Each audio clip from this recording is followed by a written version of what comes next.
Kecantikan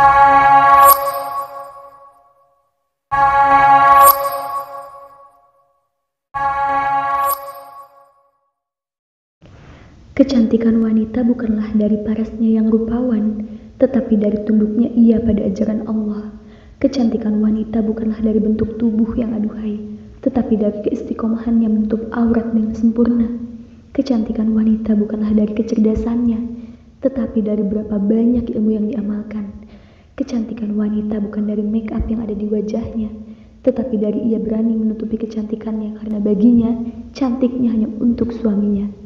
Kecantikan wanita bukan diukur dari berapa banyak ia keluar rumah, tetapi dari ia bisa menjadikan rumahnya adalah surga. Kecantikan wanita bukan hanya patuh kepada suaminya, tetapi dari bagaimana ia bisa menjadikan suaminya selalu dekat dengan ibunya.